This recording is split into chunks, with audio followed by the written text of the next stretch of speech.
Hey, hey, hey. Hey,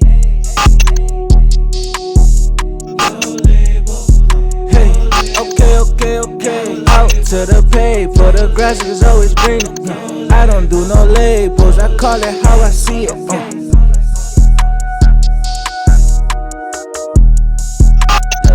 Okay, out to the pay, for the grass is always greener. I don't do no labels, I call it how I see it.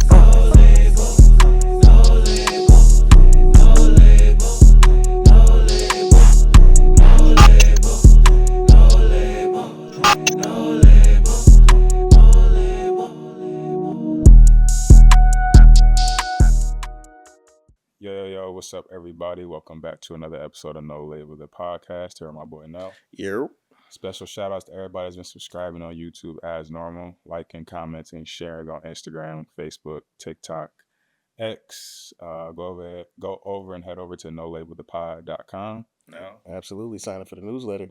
Keep in touch with all the updates, new events, new things, everything new. No Label the Pod.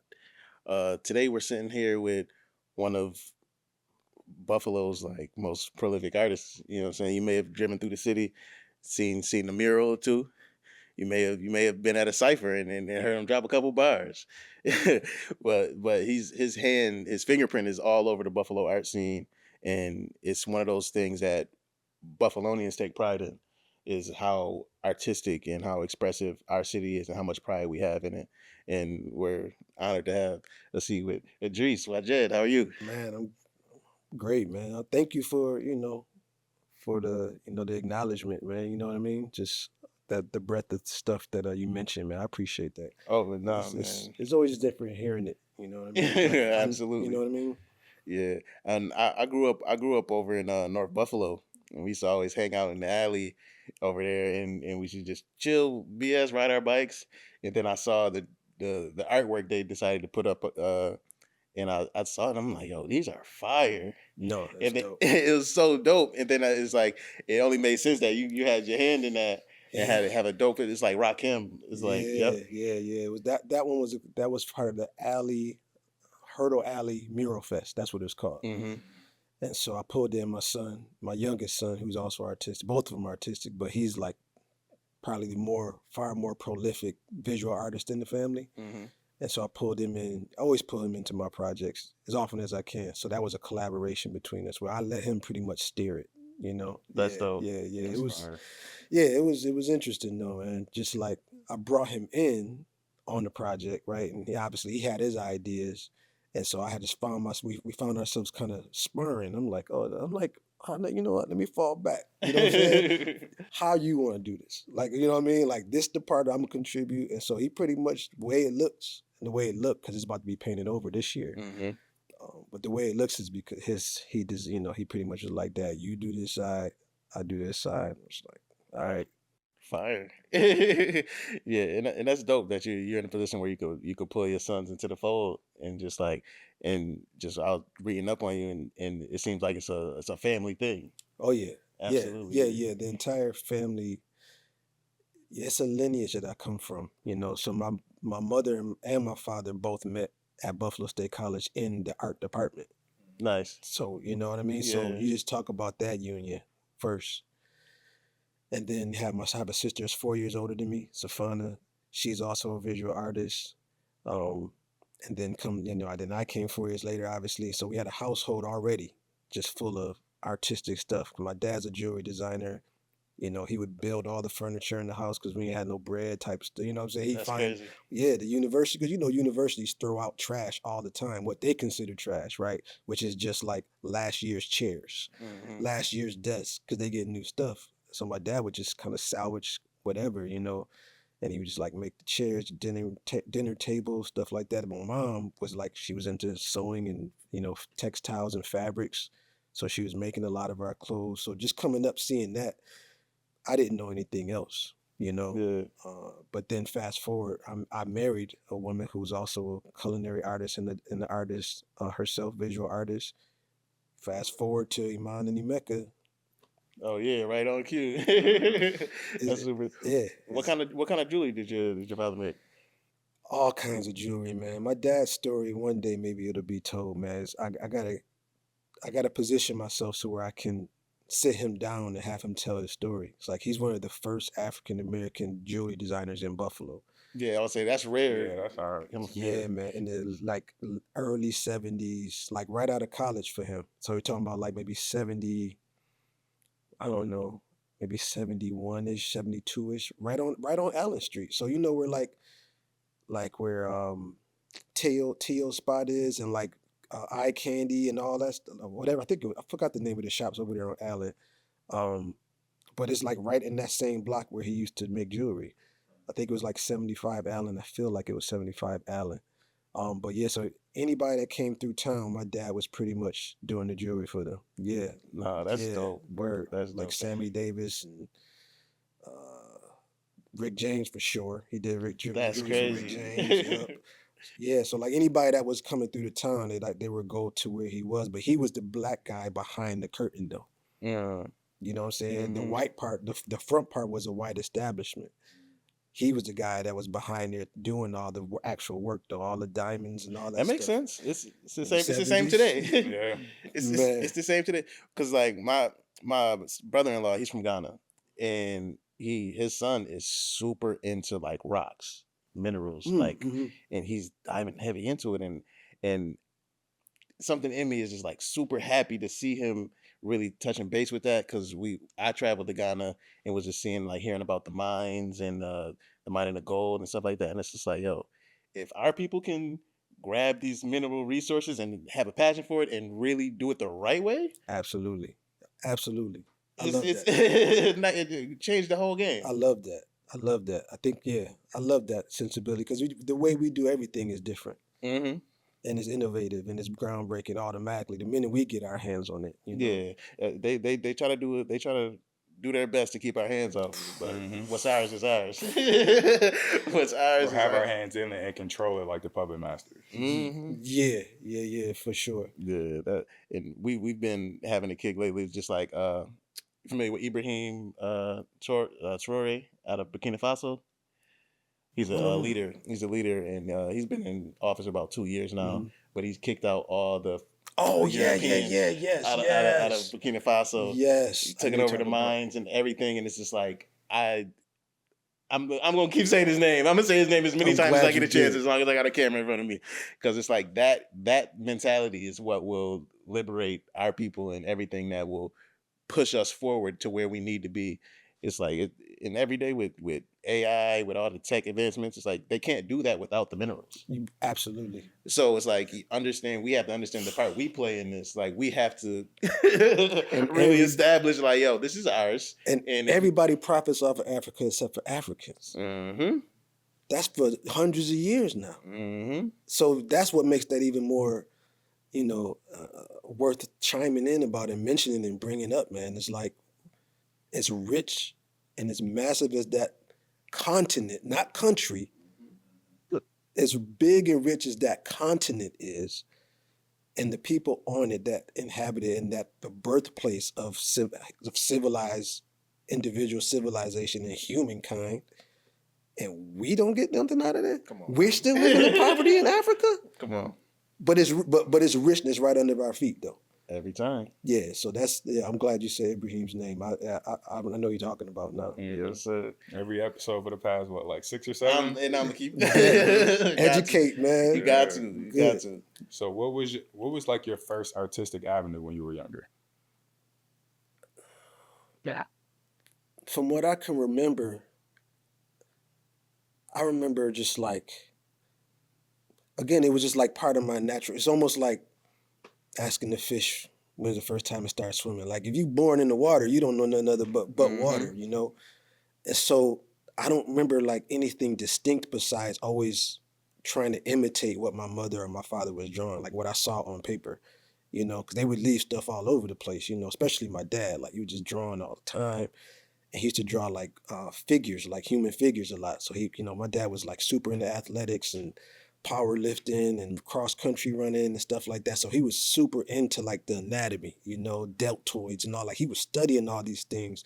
So that's my earliest memory, is like trying to shape out the human form by using like circles, like circular sketches, you know, like instead of drawing the hand by a square, like can you draw it first as an oval, light oval, and then like how do you form these fingers? Like how do you form the neck? And like I remember kind of looking at that most early, like that was my earliest recollection of just imitating what I saw.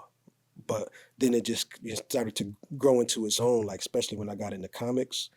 Um, because that's how I would say how most artists start to draw is they pick something up Mm-hmm. and they just mimic it. You know, some people traced it, starting out tracing it until they get it the form down. But that was pretty much, I just remember grabbing and trying to copy what my dad and my mom were doing. And then just, it became, you know, this is before technology like it is today, right? Mhm. I ain't have no iPod to keep me occupied, you know what I'm saying? I didn't have no iPad. You know, it was like, yo, the lights come on the street, you in the house. What I'm gonna do at 7 years old, man? Grab me a comic, grab me some paper and pencil, and I'm trying to draw everybody, you know? But that's how it started. Yeah. Absolutely. No, that's dope. And so we always like to ask her, like, born and raised in Buffalo. What high school did you go to? City honors. Oh. Yeah, city honors. Why, you Well, engineer or something? It's been a great episode, everyone. Engineer? I already know. It's been happy to have you. It's been a pleasure. The eternal rivalry. No, my mom went to Syracuse, so I mean not Oh, Syracuse, the City city Honors. honors? Yeah. Yeah. That's the Yeah, running we are joke. engineers. I know that's that's the running joke. Some of my closest peoples, man. You know, we don't even talk about it, and I don't even know where it started. It's like street beef. Yeah, I don't know. Where, who said the engineers and the centaurs don't get along, man? But you know, I love it though. I really love it. So Absolutely. yeah, born and raised in Buffalo. I grew up on. I was born on actually in the house. I had a wet nurse and everything in the house, man. 654 East Ferry. And then I grew up on Golden till I was about 7 years old. And then, my parents separated when I was like 7 or 8. So from 8, I grew up over on Pembroke. So Pembroke is like right over near, you know, the water tower at Kensington and Greider. It's like right over there. It runs right next to the expressway. So I was pretty much a CP kid, you know, like that's where I spent all my time, man, either at Dewey or at Manhattan Park. Yep. You know? Like I said, so going to City Honors, I had to catch the bus, right? Obviously from where I was way over to the other side, but I made lifetime friends over there. My wife's from City Honors. She went to City Honors. That's how we met. Okay. Oh, crazy. Yeah. That's how we met. You know That's what I dope. mean? Yeah. Would you say like the art program at City Honors helped cultivate your skills, or did it conflict with? No question, man. I got fortunate, man. I got really fortunate because I had an art teacher. Who like, she was super hard. Like, so I'm talking, we didn't really have art like 5th grade, 6th grade. I don't recall. I don't remember that. But it wasn't until maybe like 7th or 8th grade or so when this one teacher, a woman, white woman, she was on my head all the time. I mean, I was goofing around in class like anybody else. You know, I had friends. We loud and art. You know, every other class you can't be loud in. You know, science, math, but art. You know, you goofing around. She was like super hard on me, man. And it wasn't until years later where I realized why she was tough on me, because she saw something. So to answer your question, she absolutely helped form my confidence in using art as a tool, right? To express myself without question, man. Without question. She challenged me in the most positive way, but at the time, I felt like it was like I was being picked on, so to speak, you know. But she just saw something, man, and I always gonna give her flowers, man. She was dope. I don't think she knew what she was doing, but she knew, you know what I mean? Yeah. Shout out to her. Yeah. Did you go to City Honors for middle school too, or just high school? Yeah, man. 5th grade. 5th all the way through high all the school? way through. Yeah. I used to, before that, I went to Hamlin Park 74. Because it was right around the corner from Gooden where I grew up, you know what I mean? And then, like I said, went out there from 5th grade till I graduated. Had started with a lot of black boys that looked just like me. And then by the time I graduated, man, that graduating class didn't look the same. Like they were systematically just, That's crazy. systematically. But again, as a kid, I didn't see it that way until I was adult with my own kids and see how the system is. You know what I mean? Yeah. And again, my time at City Honors, I absolutely love some of the best years of my childhood. As an adult reflecting, though, it was unfortunate how some of us got played there, man. Yeah. Yeah, and that's interesting you say that, like, that you had that good experience, because, like, for those who don't know, City Honors is a super good academic school, like one of the top. It's been one of the top in the nation. Yep. But a lot of the times, those schools like City Honors, Touch Tech, they emphasize so much. They put so much focus on the intellectual side and don't necessarily cultivate the artistic vision of like students. Yeah.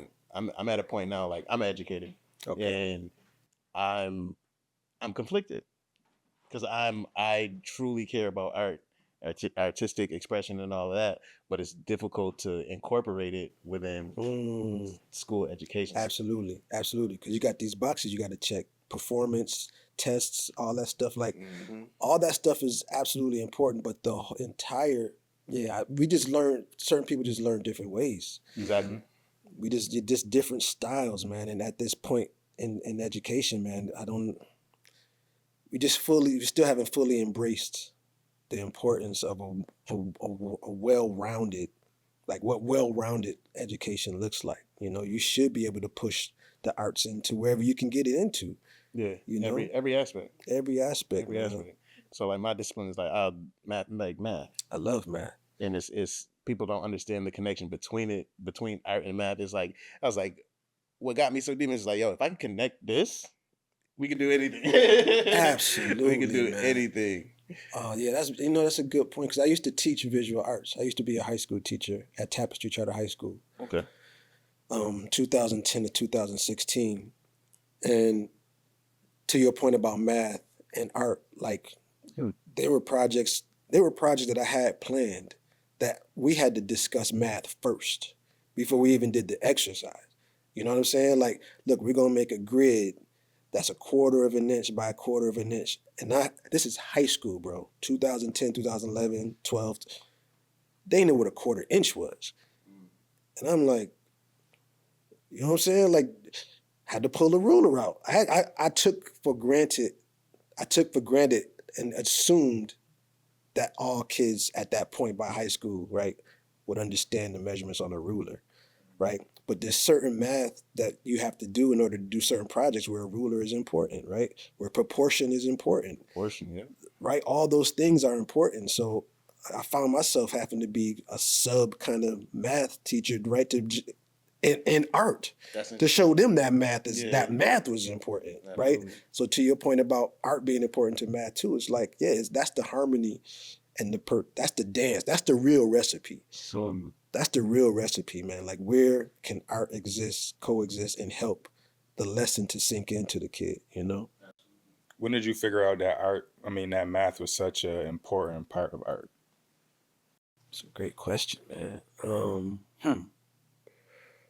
Well, I think for me, I think it was high school, you know, because like I said, my teacher had us doing, like, one of the things I hated to do the most was like when you do a grid project. I don't know if you ever saw a gridded project. So basically, you know, I'm looking at this photo now, a nip, right? I have my picture in Nipsey Hussle. If I want to draw that at the same scale, I have to get the same kind of paper, right? And then I have to measure what that is, and then I have to translate that measurement over to my paper. So that way I'm able to, if I do 1-inch squares, right? I got 6 1-inch squares going across. I got 12 1-inch squares going across. That grid then goes on to the nip joint, right? So you got 2 grids. So now what's in this square, I'm drawing in this square. And you just literally just copying what you see in the squares. That's where for me, that's when the connection about math and like the importance of, again, proportion. Because once you understand that number system and how it applies to you enlarging something, then you can go like this or like this by just doing math, right? 1 for 1, 1 for 1. I want this 3 times as big. All right, so if my squares here on this picture that I'm drawing is 1 inch, my squares over here gotta be 3 inches. So now my paper has to expand to accommodate. That's what it came down to, you know. It gave me power to understand that I can shrink things, enlarge things, and again, draw accurately. Do you think your craft went to the next level once you like tackled that and really learned that aspect of it? Yeah, for sure. Because what every step gives you, every step in that process of learning what art is, what you can do with art, is a tool. It's another tool. You know, it's a new, for reference, let's say it's a new basketball, it's a new move on the court. Every little piece that you learn is a new move for your bag. You know what I'm saying?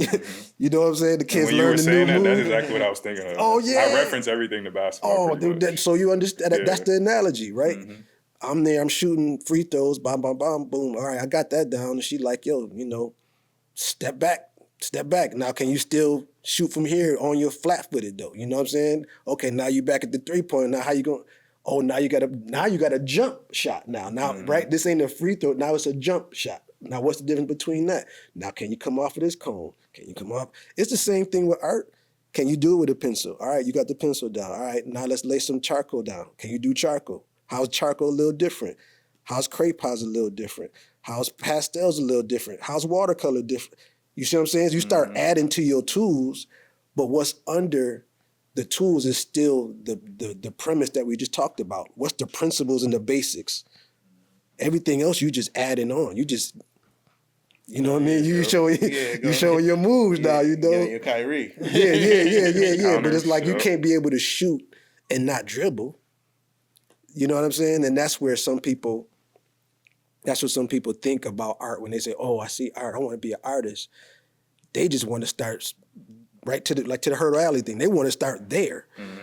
Like, no, you got to be able to dribble with your left hand first. You know what I'm saying? Absolutely. You know what I'm saying? You can't be dribbling with only your right hand going all over the place and thinking you ready. Yeah. Nah, so it's all incremental, and every experience in the art is a developmental tool that you can trust. Yeah.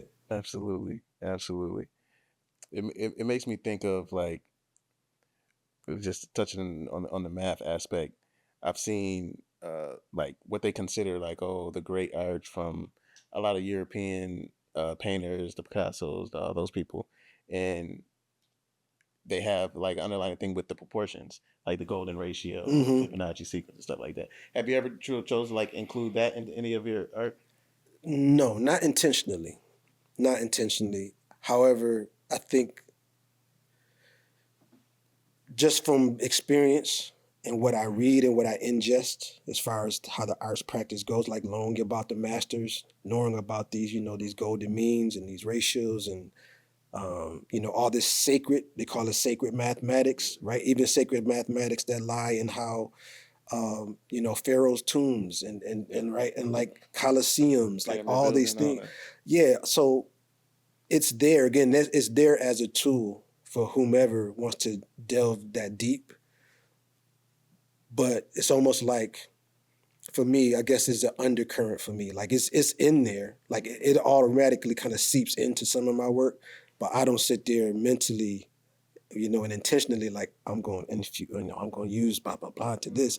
But it's in there if you learned how to do it. You know what I mean? If you learned about it, it's still going to be in the recipe. Yeah, it's in the subconscious. It's in the subconscious, no doubt, man. So, but no, I haven't approached anything with that specific mathematics, but I've consciously created artwork in the past where there's layers and there's a process and there's a reason to that process that I hold true, hold to myself, and then if people catch it, then they bring it up to me and be like, yo, it's just something. I'm like, you know what I mean? Give them the nod. Yeah. Because sometimes, though, truthfully, sometimes people teach me about my stuff. Yeah, that's gotta be interesting. That gotta be an interesting feeling. Yeah, they teach me about my stuff because that's what, to me, that's one of the beauties of art is the interpretation of it. Like, you know what I'm saying? Like the intention and the interpretation may not always match. What I intend to show is not what might not be the interpretation from the viewer. We may be looking at the same piece, And so that's why I kind of move now into this abstraction to style of work that I do now, where music influences and informs my practice. That's where I'm at now, and it resonates with whoever it resonates with, I saw one of your clips where you were rapping in front of a crowd. You had your own beatboxing and things. Oh yeah, dude. That was classic. Yeah. I forgot that existed. That was from like 2008 or something, like 2008 or 9. So the piece he's referencing is I posted this video of a freestyle that I was doing at the Albright Knox. Back then it was called the Albright When Knox. you Now posted it's this within like the past 2 weeks? yeah, And your sons were definitely, dancing? definitely, Okay, yes, yeah, I seen that. yes. And so I hosted. I put together this hip hop event called the Art of Hip Hop, right at the Albright Knox. Shout out to my friend Maisha. She said that she gave me the name for it. I don't remember, but I'm gonna give her the credit.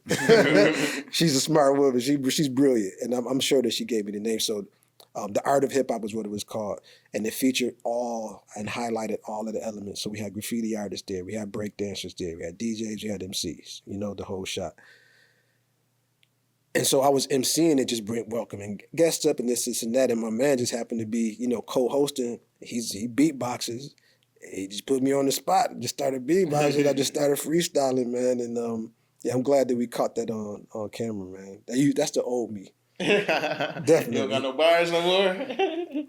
Not within. I do. If you ask, like, yeah, I do. I mean, I still do stuff on the side, in my own little studio, and I record some things. But I've detached a long time ago from wanting to do that as my livelihood. Because I tried that. Tried to make that practice as my livelihood at a very challenging time. And I had a decision to make, Music industry is vicious. Man, you talking 20 years ago. The whole landscape was different back then. You know what I'm saying? The way you could put yourself on now, that wasn't the option. That was not even an option back then. Yeah, especially in Buffalo, trying to make it out of here. Oh, man. So do you think, this might run, we might go on a tangent. Do you think That's it's okay. easier now to get on or back then? Because now there are a lot more resources. It is easier to be like accessible in terms of getting your music out there, a wider audience to reach. But the playing field is also a lot more diluted, and it's a lot more people. It's a lot more people, a lot more saturation. To answer the question, though, I think it's a lot easier now to be heard. I don't know about getting put on, right? I don't know about, but... How about this? To make a living off of your music. Well, so let's hold that piece, too. Okay. Let's hold that. Because to your point about getting on, yeah, it is still easier to get on now and to be heard than back then. Like, you're talking 2005-ish, where I was really, like, me and my man were really cooking. But it was outside of traditional stuff. College radio, we had to send out demos to college radio, right? BOK definitely wasn't playing nothing local. It's always been like that. That's what I mean. So it's like, what's my option? We had to go through college radio. We had to go through like just doing shows and stuff like that wherever we could go. And then we had to go to New York City and knock on doors and stand outside of places waiting there go Fat Joe, or there go Buff, there go Hoop, right? Like, that's how we had to try to get on and then come back to the low and still be dreaming more than anything.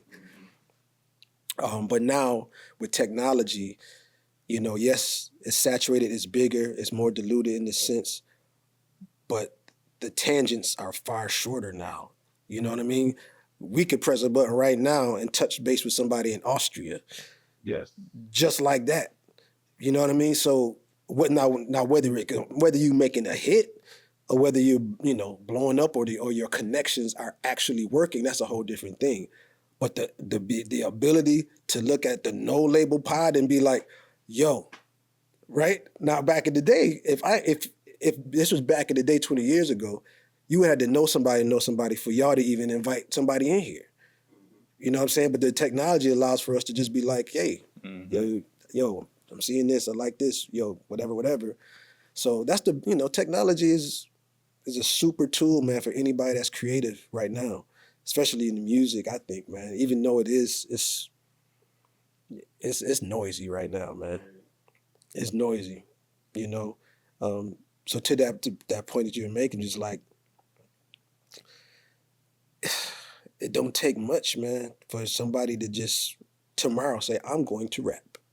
And the song will be out. I'm gonna put out a song. That song will be Yeah. out and on DSPs in 48 DSP's hours. the next Friday. You know what I'm saying? Like that's where we are, man. And I think there's pros and cons to it, man. As a creative, though, I celebrate it, man. Because like I wish I had this tool 20 years ago. I really do, but life happens as it's supposed to, I think, too. Yeah. So during that time, were you like trying to get a record deal and you was shouting for it? Absolutely, man. We got turned down. We got turned down by a lot. Almost Virgin, Def Jam. Who else? I want to say that wasn't Columbia. What was it? Definitely Virgin, Def Jam. I can't remember all of them, man. But we had a friend of mine who lived in New York, so he was the one we were sending tapes to, CDs to. And he used to work for Def Jam, so he would kind of move stuff around and just, kind of get us interviews or whatever.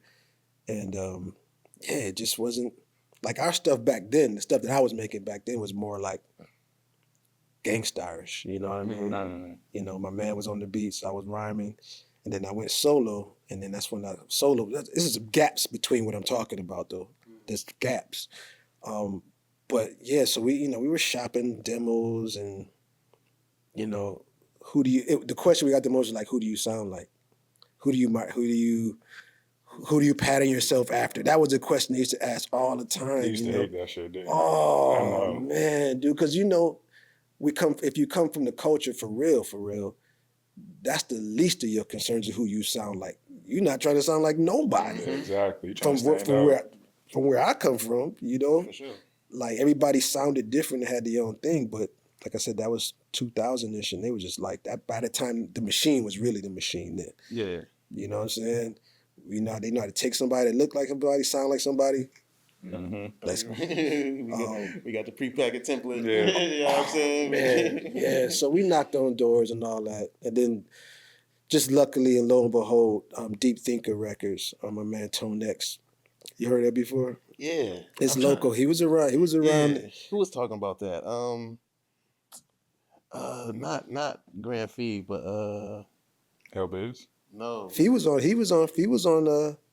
on Deep Thinker too at one point. It was Fee and Source Academy kid. Oh Reese. Yeah. We stole the show. In a minute. That was not having either. I think about that. I ran into Reese recently, man. Yeah, he still cooked, man. The last I don't know if he's still rhyming, but like as of last year or 2 years ago, he was still putting up. Okay, yeah, because the last things I heard was his best work. Yeah, his regular. Oh, man. So yeah, they were on Deep Thinker before I was. They were there before I was. And there's a local label, probably at that time maybe 10 years old or so from when it started, I think. And once I got with him, with Tone, that's when things really, because all I needed was some sort of, I had the leather for the seats and the leather for the steering wheel, and you know what I'm saying? I had all the accoutrements, man, but I didn't have a vehicle. You know what I'm saying? So I was, you know what I mean? So Tone just had the vehicle. I was like, I got all the tools. I got all the accessories. I just need to. And so when we collaborated and combined, man, that's when things just really started popping, man. Like, the YouTube features and, being flown out to YouTube headquarters and, tours, stuff like that. All that stuff started really popping. And then it just kind of, again, there was that vehicle, if we want to say, it hit his mileage, it hit his limit, man. And it was I just want to jump in. Yeah. How far into your music career did you hit that milestone to where you finally got that vehicle to help you like push and propel you forward? Man, so you're talking, I started working with Tone in like 2008, and I had already been doing music and like making hip hop music and like on the mic and writing rhymes and all that stuff. I started doing that in probably like 97. Like, you know what I'm saying? Like legit, like 95, 96, 97, because I was in college then. I was rapping in high school, but I was around some dope MCs in high school, and I was like, nah, this ain't. I wasn't ready, man. But I learned under some dope MCs, man. Just like, them dudes was nice, man. You know, my man Casey Ellis, man, he passed away. My man Mark Wood, he passed away. Dope and crazy, man. Najib, S Love, man, just some. So anyway, in high school, I was like, you know, just watching. You know what I'm saying? Just watching. Let me sharpen my tool a little. Yeah, just wait. Yeah. Like I wrote something at home last night, but yeah, I ain't. Them boys was cold. So yeah, I just in high school. I mean, in high school I didn't do much, but in college, you know, they start having those what do you call them joints? You know what? Like not a talent show, but like you know, like showcases and stuff like. Yeah, so I started to kind of do that thing, and then really got serious about, you know, making recordings, and then seriously, probably like 99 was where I was like, I'm gonna make a run at this. Like really, like talk to my wife and all that, and she wasn't my wife at the time. We got married in 2000, but around that time, she knew what I wanted to do. Mm-hmm. So I ran into in 2008. So you figured really the better of like 8 years or so, where it got serious, and then that all fizzled out in 2010, man, because I had a decision to make. Do I stay wishful and hopeful that I have the ability that I think that I have, and the skill and the vision, and wait for, gamble on, you know, on the door to open up finally, some magical way? Mm-hmm.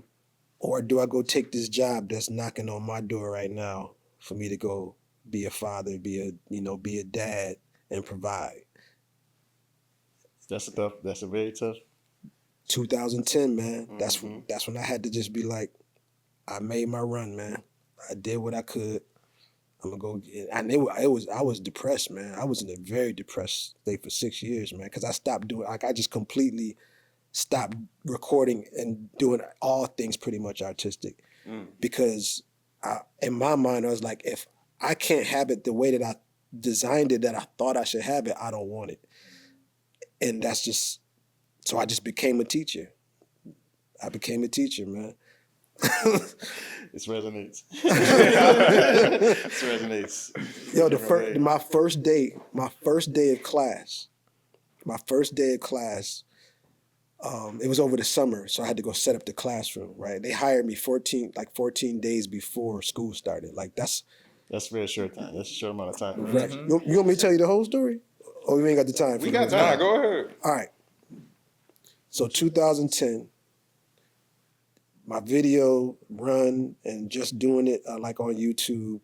Again, this 2010, Instagram's a baby, Facebook's a baby, YouTube's damn near, like everything's very fresh. Brand new. I don't even think I knew about Instagram in 2010.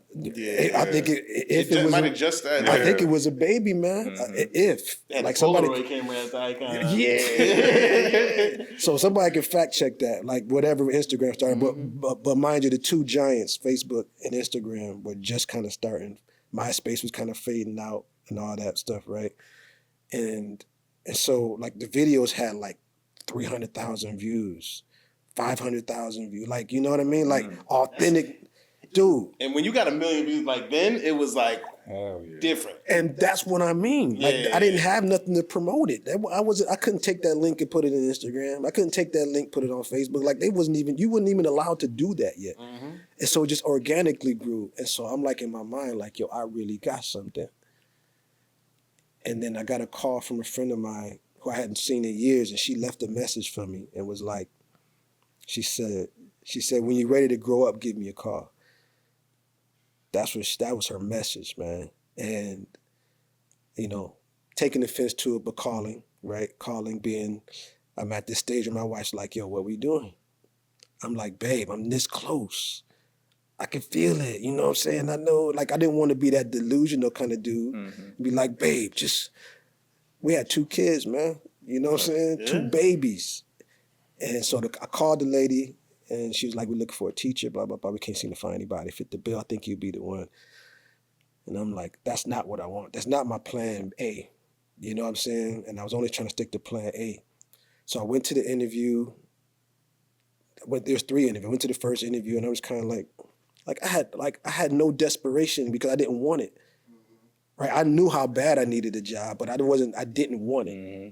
Almost didn't, I didn't want it to work out almost.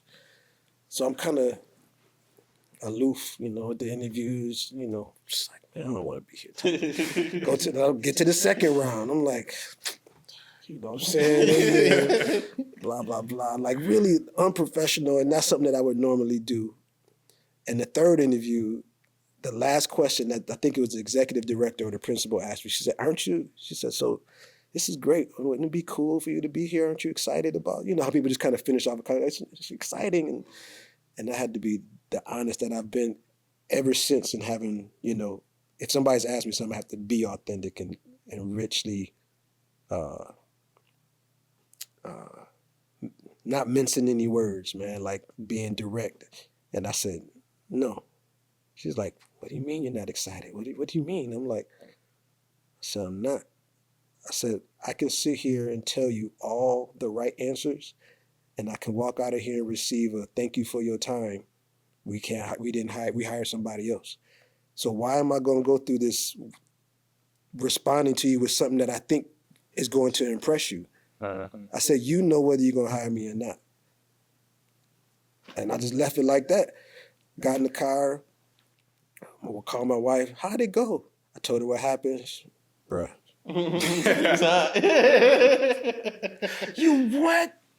Why would you do that? Why would you say? I was like, I couldn't think of nothing else. Like I couldn't think of nothing else, man. By the next day, they called me and hired me. Crazy. And so to my point about, so I was giving you the backstory. So they hired me 14 days before school started. I had to do lesson plans, all this stuff, all from scratch. And the only experience I had prior was substitute teaching. That was it. But I didn't have a certification for teaching either. But a charter school allowed for you to be qualified but not certified, right? So I was qualified because I had a lot of skills in order to do it. I'm walking in the building to go set up my room. This tall white kid named Jesse, he goes, staring at me like, he's like, don't I know you? I'm like, no. He was like, you're Billy Drees, aren't you? That was my name back when I used to perform, Billy Drees Williams. And I was like, yeah. He's like, my mom just took me to one of your concerts. And I was like, that's crazy. But that ain't the craziest part. That was first day, you said? That was the summer when I was going there to set up my classroom. Mm-hmm. What crushed me though is he was like, what are you doing here? I got your CD. What are you doing here? That was put on the depression cape, man. Sink it to the couch. Man, dude, the depression was like, wow, yeah. Somebody was actually paying attention, and what are the odds that so even to him and to myself, it was failure to me. Because he was like, oh, I thought you were, I see you. Yeah, I thought you, what are you doing here? And yeah, so I ended up being there for 6 years teaching visual arts, man. Darkly depressed. That's crazy. Teaching visual arts, man. So boom, you moved into the artistic teacher role. Yep. But at some point a switch hit, and you said, I don't want to be a starving artist. I want to be a thriving artist. Yes. So one of the things I have to share is that I tell people that I'm a gambler, and I mean gambling by I gamble on myself. Like I gamble all the time on myself, on what I believe my abilities are. So 2016, I just got to such a dark place, man, that I just had to leave. I just left. I quit. I just quit middle of the year. They were like, you can't make it to June? I'm like, absolutely not. I just can't. And so I left from there. Then I went to another job for like a year, just trying to keep it together. And then the Freedom Wall, which is my first public art mural, most recognized, which is with the Buffalo AKG, that happened in 2017, right? So I went from Tapestry, 2016, went to another organization, 2017. And during that time, the Freedom Wall came about. So the Freedom Wall, for those who don't know, the Freedom Wall is on Ferry in Michigan, and it has 28 dignitaries of people who, put their life's work into civil rights and human rights, so Martin Luther King, Rosa Parks, Arthur O. Eve, 14 local, 14 national. So when I decided to leave the first gig, I landed the other gig, just kind of getting me by. I had the opportunity to do this. The AKG called me and was like, "Are you interested in doing this project that we're doing? It's historically based, blah, blah, blah." I was working full time then, again, just working, take care of the family. And so I was like, yeah, I was like, absolutely. I was nervous about it though, because it was a big public art joint. Like it's one of those things like, you think you dope, and then the opportunity comes and then you're like, well, how dope am I? Mm-hmm. Am I really as dope as I think I am? Right? Now you got to show it. And so that's what the phone call was like. It was like, yeah, damn. Did you know somebody within the organization and they just, like, you had a connection there to where they thought to reach out to you? So I'm glad you said this. That was going. That's normally how how they it works, just know you to know? reach out to you. The No, networking. so nope. Yes and no. So when I was at that school and I told you I was like I stopped doing music. I stopped even drawing for myself. And the only time I was drawing was when I was demonstrating in the class. Like I didn't do it. Got a call from a friend of mine and she was like, yo, you moving kind of funny. Like when I see you, you don't look happy type of deal, but somebody just checking on me. And she was like, when's the last time you drew? And I'm like, it's been a while, outside of just teaching. And she was like, well, I need you. This is how I remember Instagram was very young. So 2014-ish, because I was using Instagram then 2014. And she was like, yo, I want you to draw a drawing every day for just 5 days and tag me in it. So I know that, so I know that you're just getting back to what you're supposed to be doing. You're an artist, bro. Like you're not making art. And so, like I said, my kids were young and I'm like, man, I don't have 20 minutes, 30 minutes to go. And she was like, yo, you got 20 minutes. So it started out with me drawing every day. I drew the first 5 drawings, tagged. I was like, just kept drawing. Like every day, just a new drawing every day from out of my head, pen, no pencil, just write whatever's on the paper's on the paper. That is what made me decide I had to quit because I came back to myself. What I was doing was just to survive, but who I was how I got to who I was by me connecting again to how we started the conversation. When was my first memory? My first memory was drawing. And I was like, I can't be here. Like what I'm supposed to be doing is out there. I don't even know what it looks like, but it's out there. It's not in here. Those 5 days turned into 700 drawings straight. So for 700 days, I drew and I posted on Instagram every day for 700 days. I'm sorry, 500 days. The other 200 I didn't post. So for 500 days straight, that's what got me the call. Yeah. Sharing the work. Like you work, right? People, so we talk about artists and I watch how, some of y'all joints, man. It's like, sometimes you got to just put that stuff out. You can't be sitting and talking, I'm cooking on something. I'm cooking and 3 years go by, yo, what's up? So I was just very vulnerable and open. It was like, yo, I wasn't critiquing my work. I was just like, I'm an artist and this is who I am, drawing. That's how I got on the radar, man. And then they tapped me to do this project. Yeah. And so I said, yeah. But in order for me to do that, take that opportunity, I went to my job then and I asked them, I was like, yo, can I just kind of work, I can get my work done pretty quick. I want to go be on this Albright Knox mural, this and that. They were like, yeah, we can't let you do that type of deal. And I'm like, okay, so what's the options? They're like, you have to take a leave of absence, I'm like, all right, well, I don't really want to do that. They're like, what's that mean? That meant no pay and that meant no insurance. Talked to my wife about it. She was like, you got to do it, bro. You got to go for it. That's a pivotal moment too. Mm-hmm. Having a woman that's going to support you in that moment where it's like, oh, I'm not going to be getting paid. We ain't going to have insurance. The woman in your life that's Man, supporting you. My wife is amazing. You are amazing. She said, yo, we'll figure it out. So I'm like, no life insurance, no cash, no, no regular check coming in. And I'm going to be, I think it was, I want to say, man, it was like end of June, maybe top of June to like September 2nd, man. Like, so several months. Yeah. And it's not a small piece. It's like, Mhm. like you said, it's 14 and 14, like independent faces.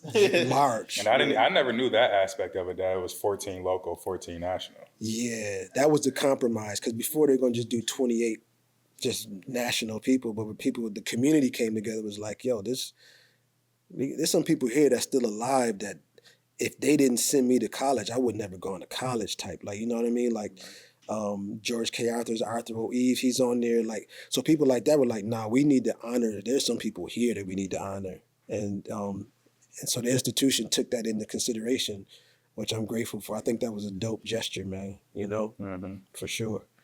No, that's legendary. Yeah. No. I wanna point out something too. She had faith in you, but you also, like, as a man, you have to give your woman something to back and have faith in too. Like, she knew who you were as a man already. She knew who you were as an artist, but she also seen that work you was putting in for 700 days to get your craft back together and get back into that realm of your life. So you have to give your woman something to believe in as well. It can't just be, oh, I got a dream. You got to hold me down, believe in me. Like, nigga, like what are you actually doing for her to, like, have faith and believe in it? Absolutely. You say you gotta hold me down. Oh man, that's that internet culture. That's fact though. I totally agree with that, babe. That's what. To that point, I was telling you, like, I had that decision to make, right? Like, babe, yo, I'm so close. I got videos, got 500,000. Like, I was just at YouTube. Like, yo, I'm so close. And so somebody who's invested in me that much over the years since we've been together, I can just look at her eyes, you know what I'm saying? On some like, yeah, you're right. You could be very close, babe. But, right? The but. What we gonna do? You know? And so our relationship, my wife and our relationship has always been, we've always been going like this. So she would go work full time. I would chase my dreams, right? I go work full time. She go chase her dreams. Like we always we always were going like this. And it wasn't until the past maybe 5 years. That's a good yeah, like 5 years ago, 5-6 years ago, where we both got to the point where our, you know, Voltron, where it fully just came together like click, click. We're both doing this full time now. Like we're all in, both of us together, because we both paid our dues individually, you know, and supported each other. So, yeah, I have the highest gratitude for Alexa. Yeah, that's her name. No, rightfully so. Rightfully so. And we see now with your sons, y'all pass down these talents, and it's like, as a father, how proud are you to see what your sons are doing and how they're revolutionizing Buffalo hair? It's incredible, man. My parents did what they could, you know, because it was pretty much the same recipe, right? Two appreciators of art, had two children that became two appreciators of art, two practitioners of art. You know, 70s, 80s, you know, whatever hard time, whatever makes people separate, right? And so now my wife and I are not correcting anything per se. Like I don't think we raised our children or raised the boys to be opposite of how we were raised, right? There were some things obviously that were just kind of fundamental, but when it came to us being observant of their abilities, we took more of an approach of like, we're going to expose you to some stuff, but where you go with it is on you. And if you change your mind a year from now too, that's on you too, but you're going to find something. And when you find it, it's just like, you know, to a fire, right? You just keep putting kindling, you just keep kindling the fire. You just, oh, you like drawing? Oh, okay, cool. Oh, you like doing videos? All right, cool. Right? Just keep feeding it. And so what we see now, what I'm seeing now with them both is early on, they knew that we had their support. You know what I mean? We just had, because that's how it was. Like it wasn't hard support like, oh, you're going to play piano. You're going to go to piano, right? They both took piano. And when piano didn't seem to be resonating with them, we didn't keep our foot on their neck like, oh, I didn't pay this money, you're going to be a pianist. You know what I'm saying? Like, you know what I'm saying? I mean, Iman particularly, man, was an incredible golfer, man, when he was really young. But he ain't like golf. Like my mother-in-law, God bless her, man, put him in these golf courses, man. The dude was just naturally dope at golf. But the golf coach said, man, don't bring this dude back. Man, he said, don't bring him back. Ain't nothing I can do for him. He's like, I'm not, like, he's good, but his attitude is out of here. Iman had an attitude, bro. Like, Iman had an attitude, man, because it was what his grandmother and what we wanted. You know what I'm saying? So we were dragging him to golf. So it was, and so we just stopped dragging them to stuff. The only thing that we pulled them to were anything that was art-based and anything that was entrepreneurial-based, because that's who we were. You know what I'm saying? So they were at the hip every step of the way. Every step of the way, they were at the hip.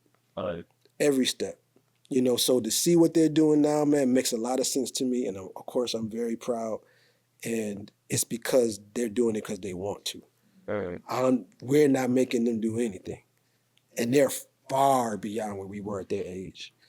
That's what's even more promising to me, man. Yeah, that's what's incredible about it. Is like when I remember when they first emerged, and I was just like whoa, like they have like a blueprint that's super solid, and I'm like, yo, it almost seems like, I won't say like a divine intervention type of thing, but it's just like, yo, like the things we've been complaining about as Buffalo artists, they've been getting these partners, they've been opening doors that help everybody.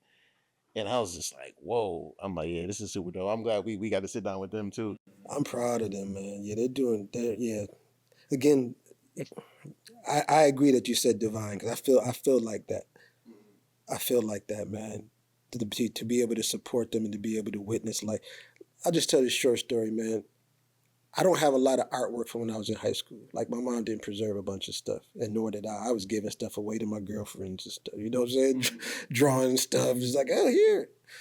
And but I finally got this one drawing back that I hadn't had for years, because I gave it to the girl I was dating at the time.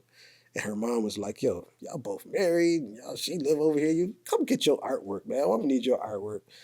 So I grabbed it, and it was a pencil drawing, about this big of Tupac when he was in Juice, right? Talking about I was in high school then.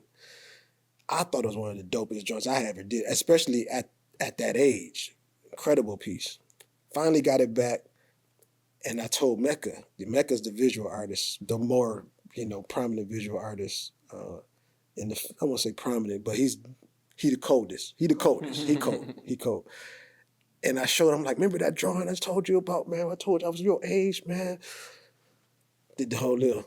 And the man looked at it, he was like, that was his response, man. His response was a cough, man. He was like, I said, dang, bro. I said, yeah, you right. I said, yeah, you're right. Yeah. But and so what that led into, as I said, well, here's the difference. At 17, 18 years old, the only person that was pouring into me artistically was my visual arts teacher. That's a white visual arts teacher, woman, saying, yo, you should be doing this, blah, blah, blah, blah, blah. I said, you're this good because in your house, we fed you with this. We fed you this regularly. We didn't tell you that, oh, you're going to be broke. We didn't tell you why you're doing that. We didn't tell you things of that nature to deter you from that practice. And he was just like, yeah, you're right. Yes, yeah, you got whole meals, man. It's a thing. Yeah. So we poured into him, that matter of factly. So it's like, yeah, you should be kicking the 18-year-old Idreys butt. Yeah, no question. No question you should be crushing me. And he is, man. He's bad, man. That's dope. I'm looking forward to everything that you and your family have to offer the art world. It's definitely refreshing to see. And I love hearing the family dynamic of it. For sure. And we need that representation. I'm realizing that. Thank you for that, man.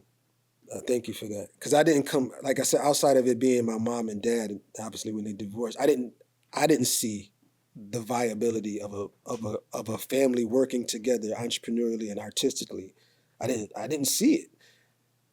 So I can't tell you what made me, why I now have a family like that. I really don't even know.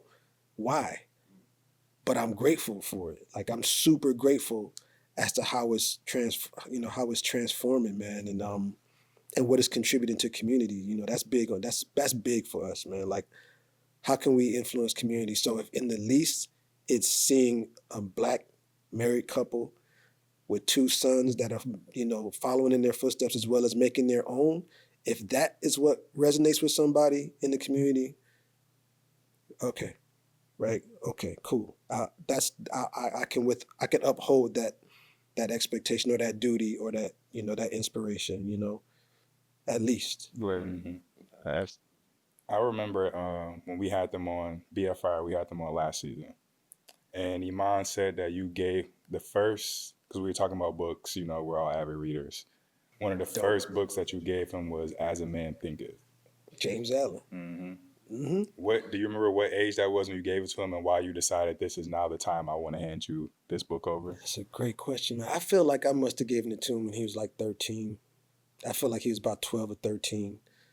Reason being is, like, again, I didn't come up, I wasn't raised in the same household with my dad. So I didn't come up with memories like, oh, my dad took me fishing, or my dad, I didn't have like, traditions, you know what I mean?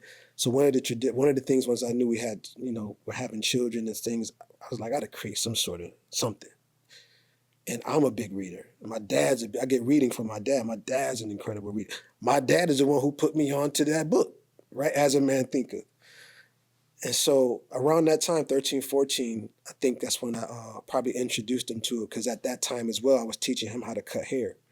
So like Iman's a dope barber. I don't know if y'all know that, but dude, he I noticed his line is always fresh. That's a fact. I noticed that.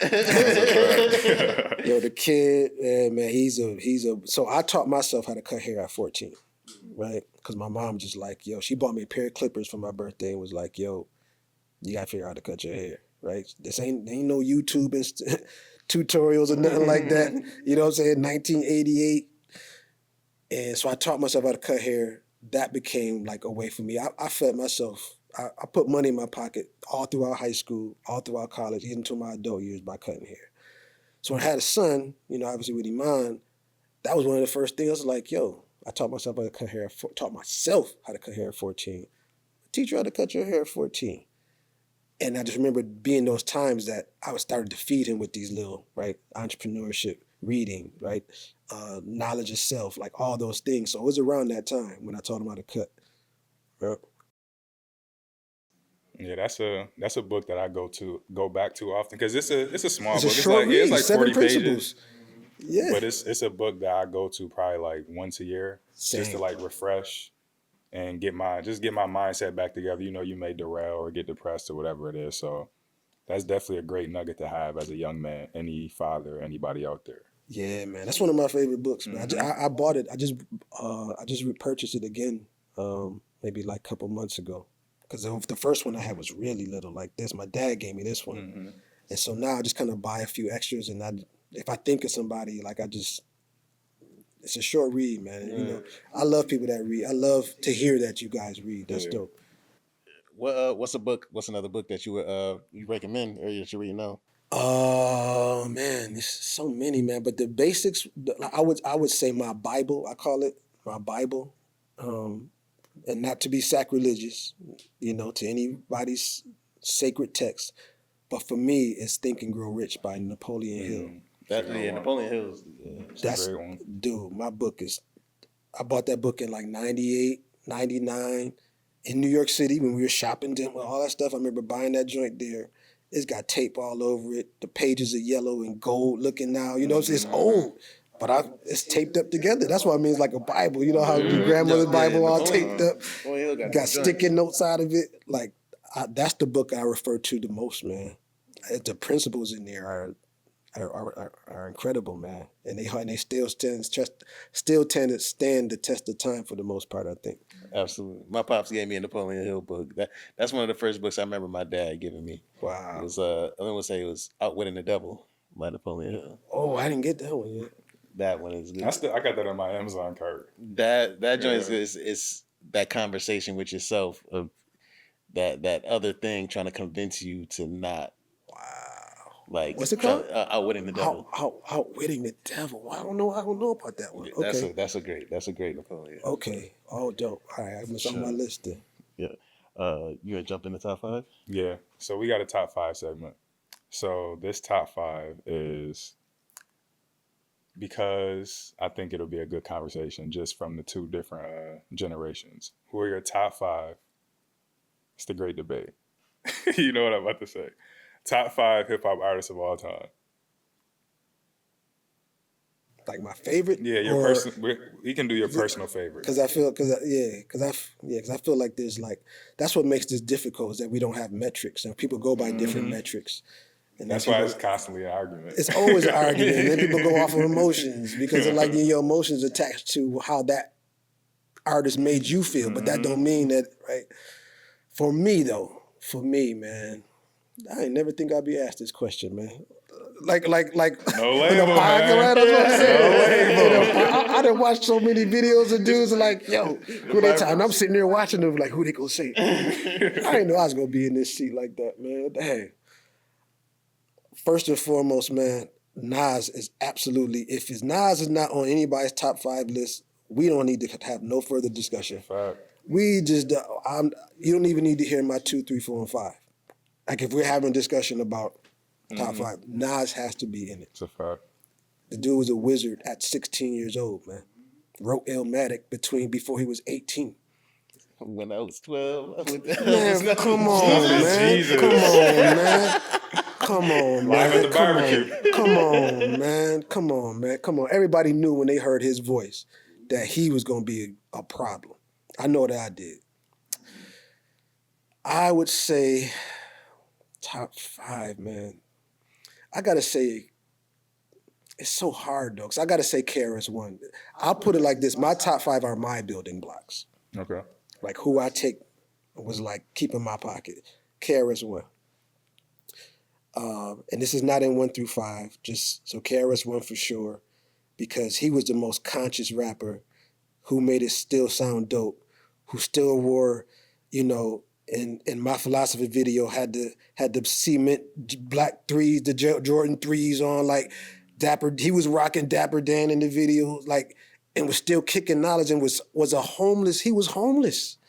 This dude came from being homeless on the street to being this prominent rapper from the Bronx, the heart of hip hop. He got to be on there, man.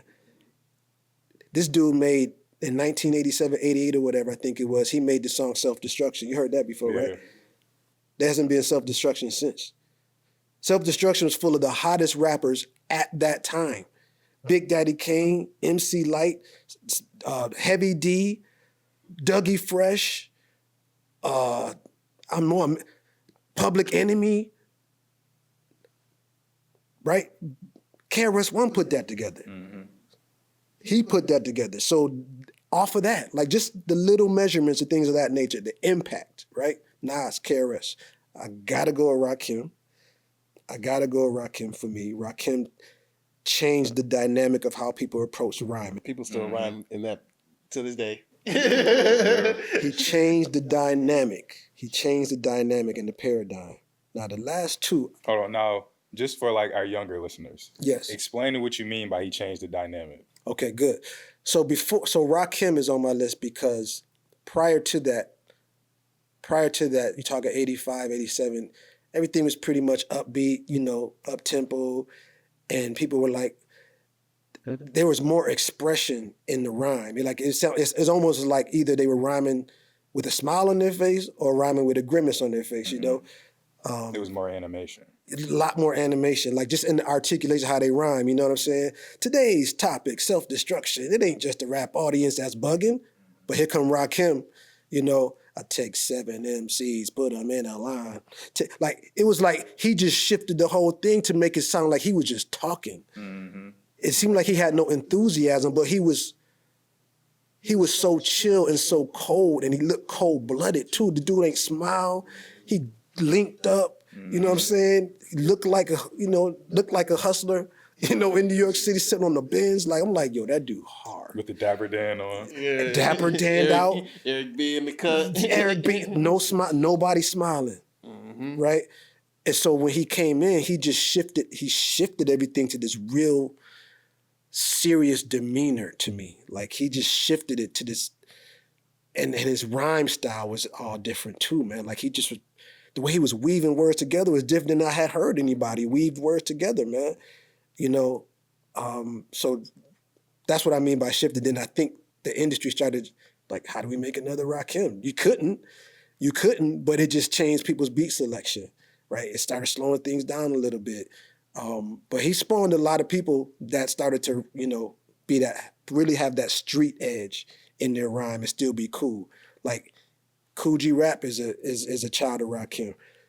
You know, Nas is definitely a child of Rakim, right?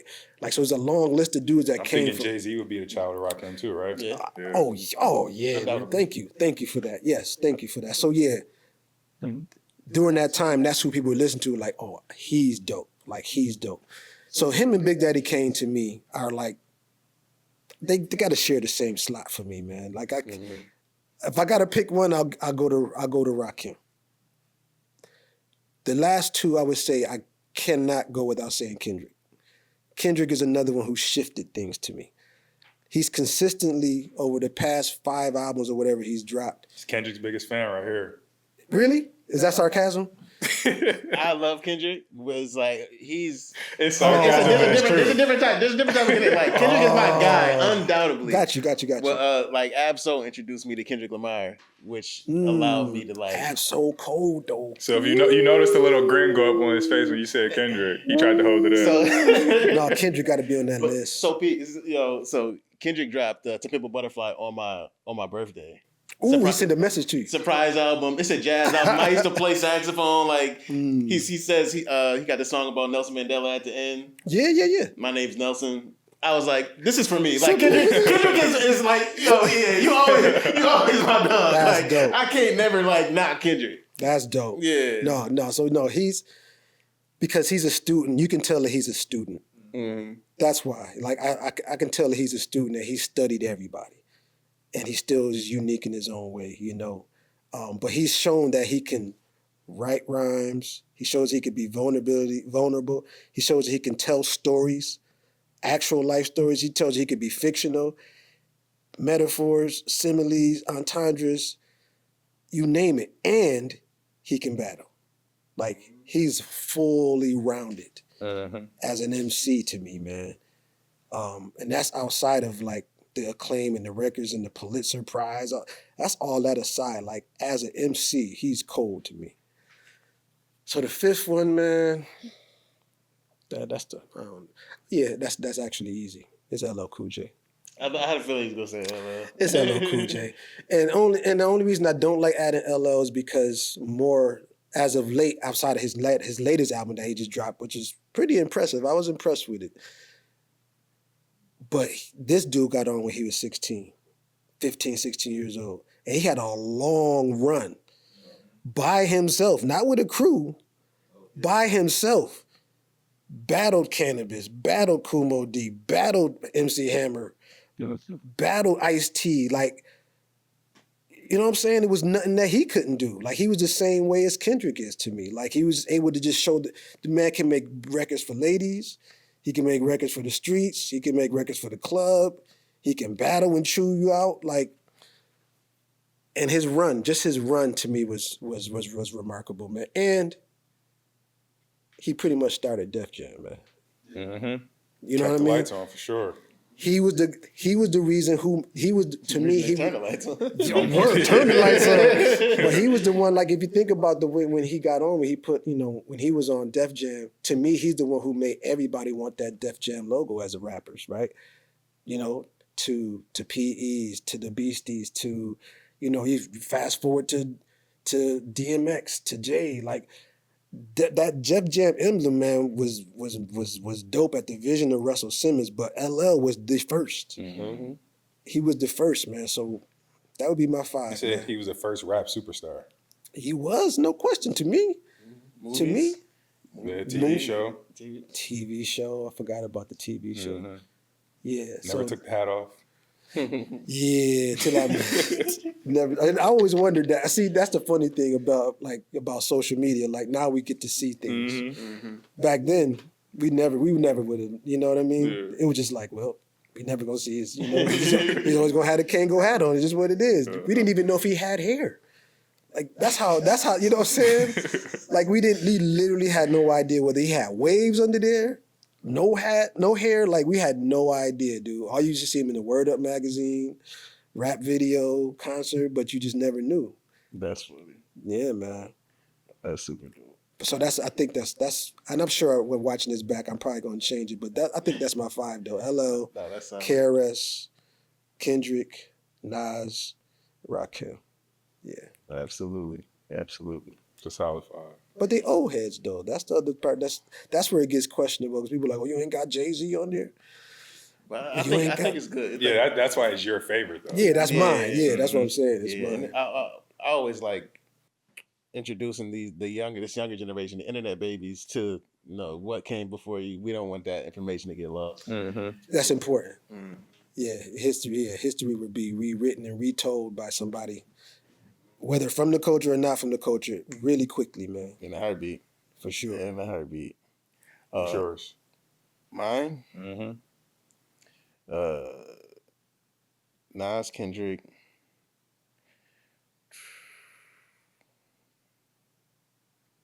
Nas, Kendrick. DMX. Soul? No soul? For my personal,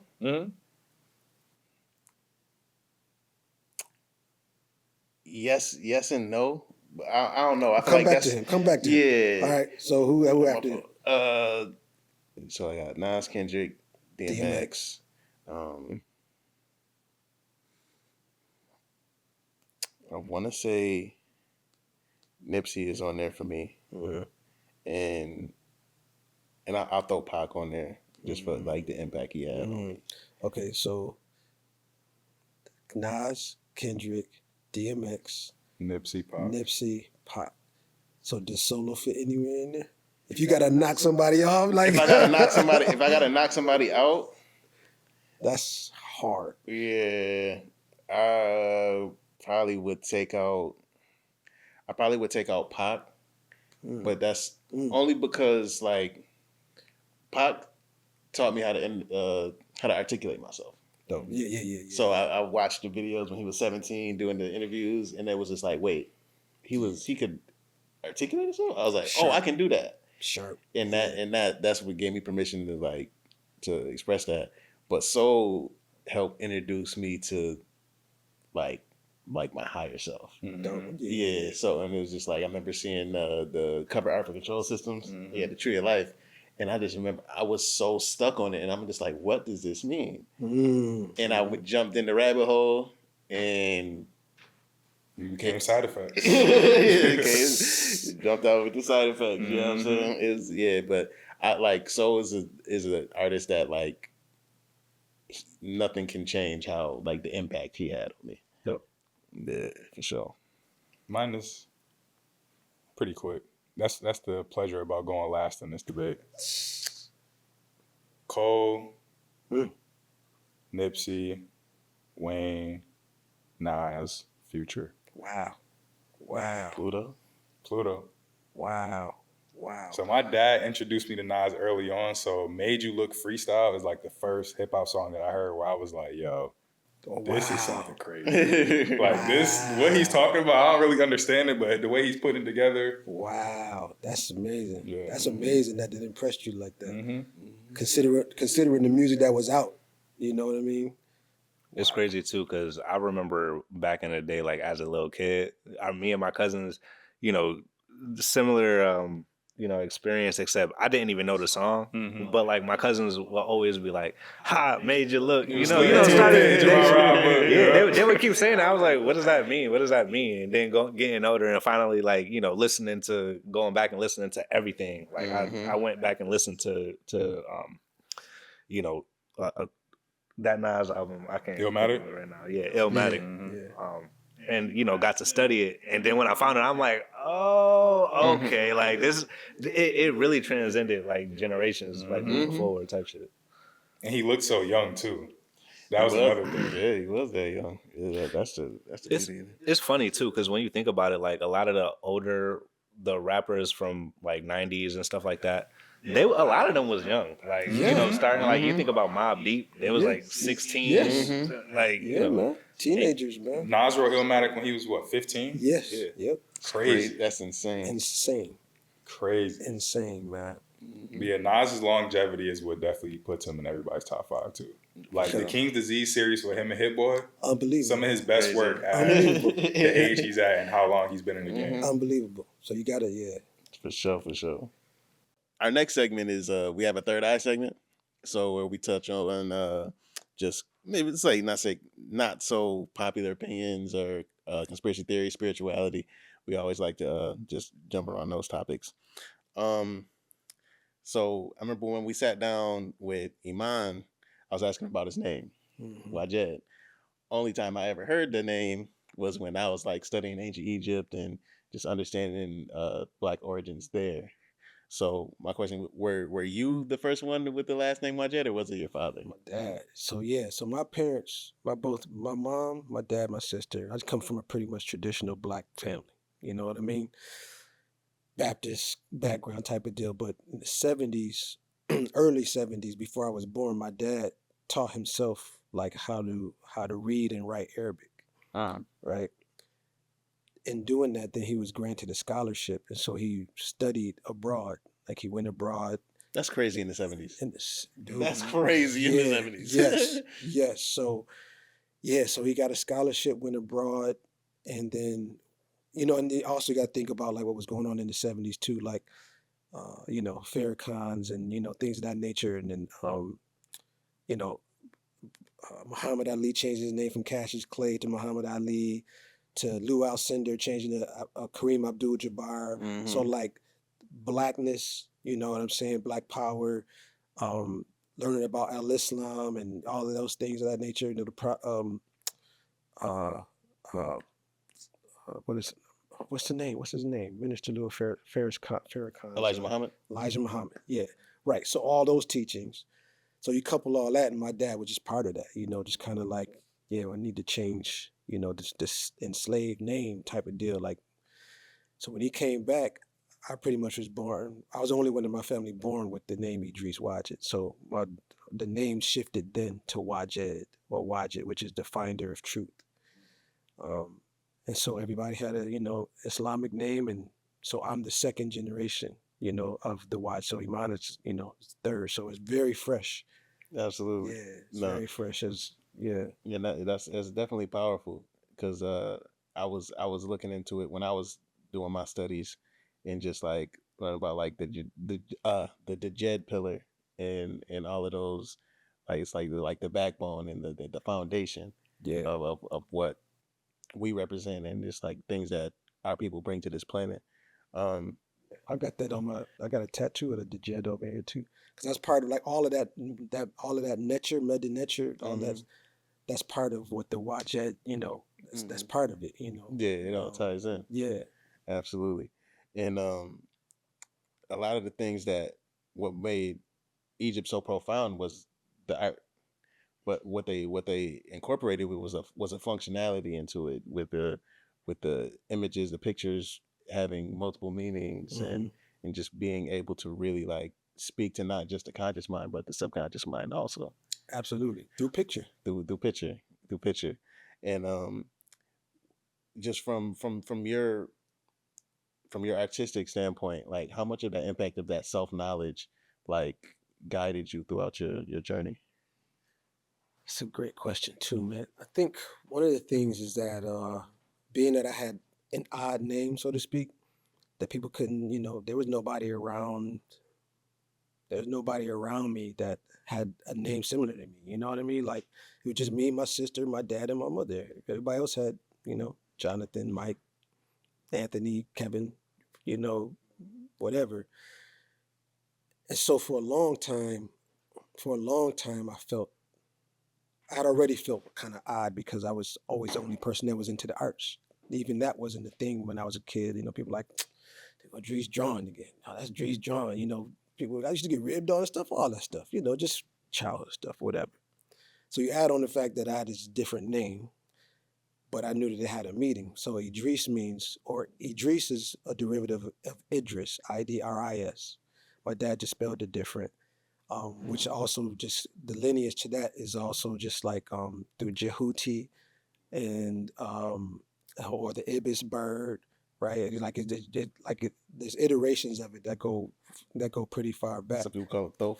Yeah, yep. And what was he known for? Writing. Yeah, that's That's what Idris is. You know, Idris is a derivative of that, one who writes or one who masters a pen. And then, like I said, Wajed is a finder of truth.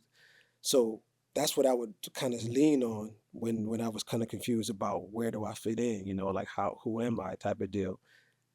And that was very empowering. One who masters the pen, that led to everything. That led to me writing, trusting in my poetry, then what became raps. You know what I mean? Trusting in that pen or that pencil was me drawing, my confidence in drawing, right? I definitely put those things intentionally and subconsciously up here, you know, for me to somewhat be my navigation, you know, to just be my navigation of what I should be doing. Like when I told you, I was like, I can't do this. I don't know what I'm supposed to be doing, but I can't do this. It wasn't speaking to me, you know.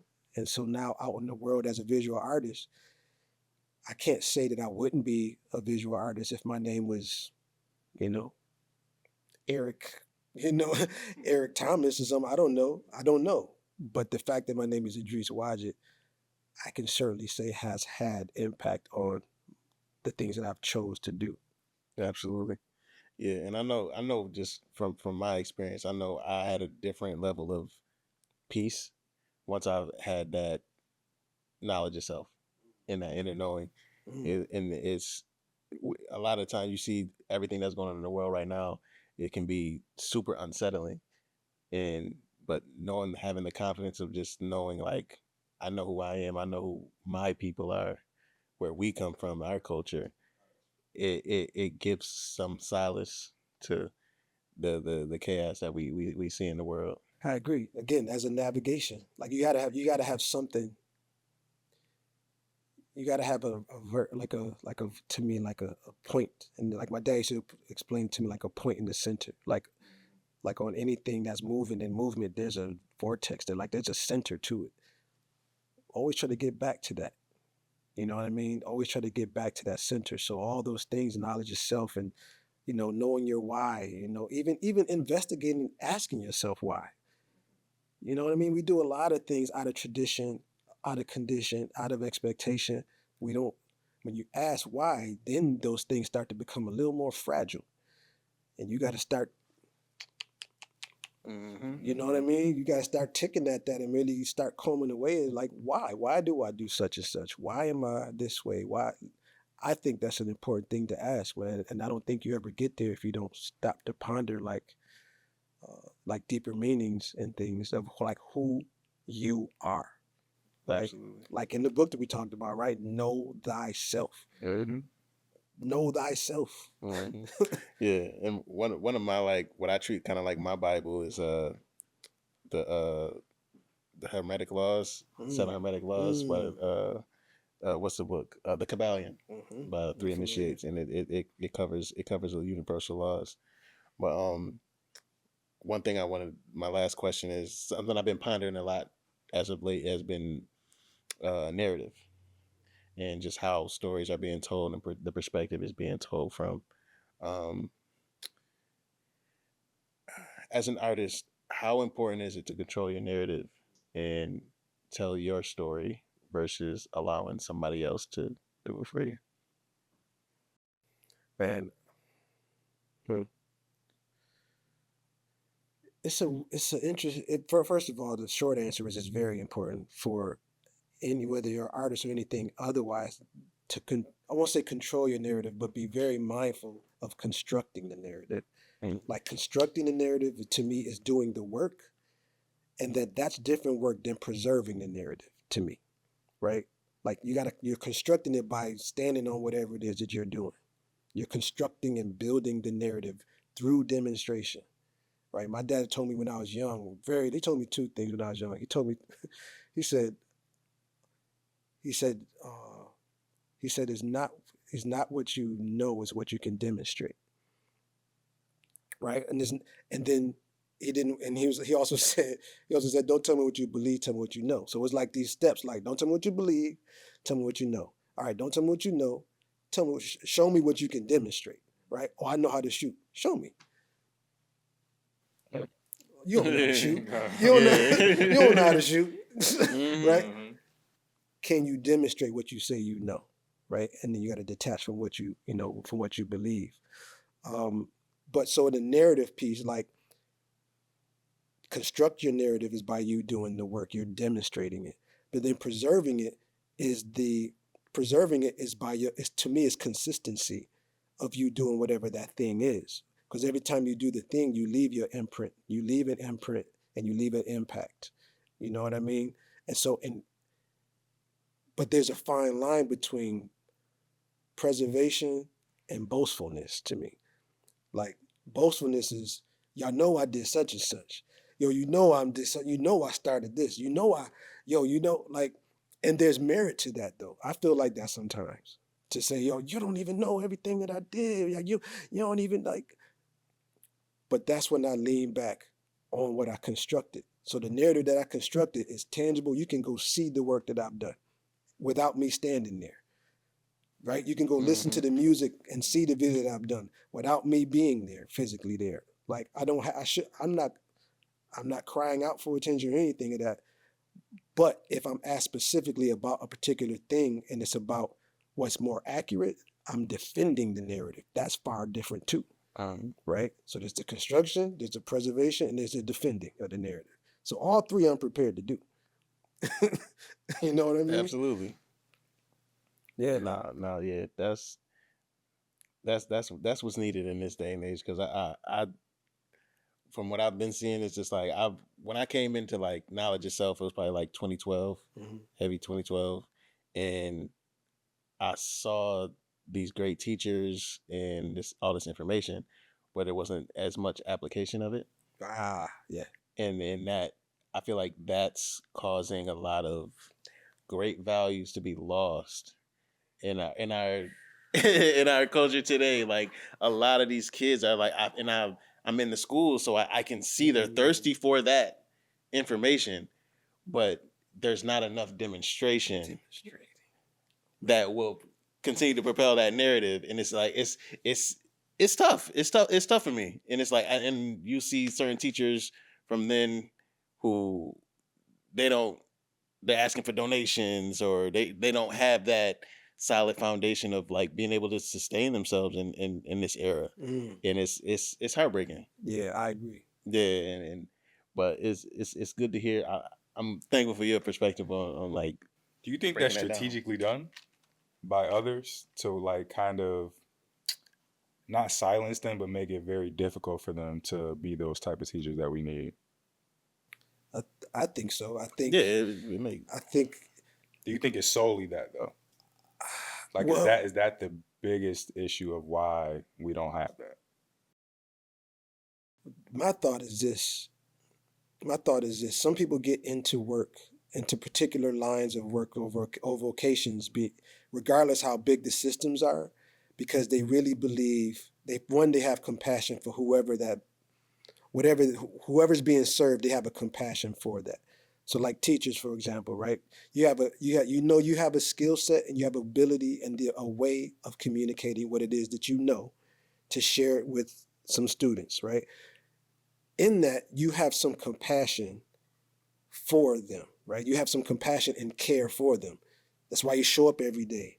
That's why you stay a little later, right? That's why you're happy to see them, in your plain clothes when you run into them at Wegmans, Tops, Marshalls, right? You enjoy seeing them, right? You can have compassion for them because you know that, if I do this right, this human being, outside of what his conditions, his or her or their conditions are at home, I might have had a little influence on them to prosper somewhere in their lives. When we enter into those spaces, we also have to understand that there's a machine and a mechanism that's far bigger than your compassion. and that's been running a lot longer than, you know what I'm saying? If it's 100-year institution or so, and we have this idea like, man, my kids need help. Our kids need help. Our daughters need help. Let me go try to fix this. Let me contribute. Nobody can take that part away from us. But what we can't omit or not pay attention to is there's a system that's already running very well without any tuning. It don't even need tuning. Right? So it's not to me, it's not a matter of like, there are some people I think that intentionally want to derail, want to suppress, right? People, teachers or systems that are enabling, systems that can help people do their best work. I think there are some people that are nefarious like that. I do. I do. I think there are some people who strategically do that thing. Yeah. But I think the larger picture is the machine that's already running. Man, this system is broken. Undoubtedly, on many different levels. I'm sorry, man. Like, and I used to, again, this, and I always said years and years ago that I think that teachers should always be paid, and the ones that really do their job well should be compensated very well. I agree. As specialists, man. Right? So if you got PhDs and you got doctors and you got lawyers and attorneys, you got all these things, and dentists, they are, as important as they are, teachers are that important, man. They literally have the future. They have my son in their hands. Yep, I say they have your children in their care, day in, day out, and they're teaching them, literally building them for whatever they're going to contribute to society in the world. That's not an important job. It's one of the most important. The most important.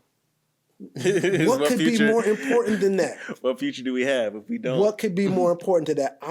My wife birthed children, women birthed children, leave them in the care of an institution with teachers, principals, people in the cafeteria, you name it. How is that not more important and valued? That you can leave your child there and know that trust that your child's being educated, trust that your child's prepared to graduate. Whose watch is that on? You know what I'm saying? Like, so you got part of my animation, man, but it's just frustrating, man, because it's like, we want our kids to be educated, not indoctrinated. It's a whole different thing. That's you know what I'm saying? So it's a we can't look for, let's say, someone, our oppressors, to teach us how to alleviate their oppression. Why would I teach you that? Why would I teach you how to free yourself? Yeah, right. Like, why would I teach you how to remove my jaws from on your? You know what I'm saying? It just doesn't make sense, and I think that's where the revolution needs to happen, and it's in the information of how you want to educate yourself and not letting your schooling interfere with your education. Books. Back to my one point that I missed when I was talking about my dad. The other thing that he said when he talked about don't show me what you know, show me what you can demonstrate type of deal. He also said, I was probably 10 years old. He said, you want to know all this? He said something like, he was walking me home one day I stayed the night over his house. He's walking me home. He's like, you know where they keep all the secrets? Like that kind of like, you know, some 10-year-old, you know, you're like, word. He's like, you know where you keep all the secrets? He was like, undercover, like that. So I'm thinking, you know, like undercover, agent, undercover stuff, you know, inspectors and whatever, detectives. I'm like, oh, that's cool. It didn't make no sense to me. He gave me the other part of it, like later on when I saw him another time. He's like, remember what I said to you? I was like, yeah, you know. He's like, he said, what I tell you is something of that nature. And I was like, it's all the secrets are undercover. And he was like, of a book. Like of a cover. Cover of a book, yeah. And I was like, and from there, that's when I started reading for information outside of like high school assigned readings, right? Because outside of high school assigned readings, if you go into the library, back then you was only going to the library to get a book that was based off of a project that you needed. It wasn't going to read like what you're really interested in. Word. That's to the indoctrination part, right? I'm only doing what you're asking me to do. But once I realized like, oh, I can go get any book in this library and rent, you know what I'm saying? Get a card and take it home. And that's what started me on the path, man. So yeah, the secrets are under the cover of a book, man. Absolutely. Yeah, that's how we got to free ourselves, man. I mean, I don't even want to say free ourselves. There's a lot of stuff that we have to do, but because we still have to free ourselves from ourselves too. That's a full conversation. That's a whole other podcast. Yeah, that's a whole other hour. But absolutely. You have an event tomorrow at the AKG. Their hip hop event, first Fridays. Can you describe that a little bit? So tomorrow is May 9th at the AKG, and currently I'm one of the 30-something artists that have artwork like actually inside the AKG and inside the Gunlock building. So for me, that was it's a big deal for me, you know, because I actually used to work at the Albright back in 2001 to 2005. Excuse me. And so that's when Iman was born, 2001. That was when Iman was born. My son was born. I accepted my first job my first adult job at 26.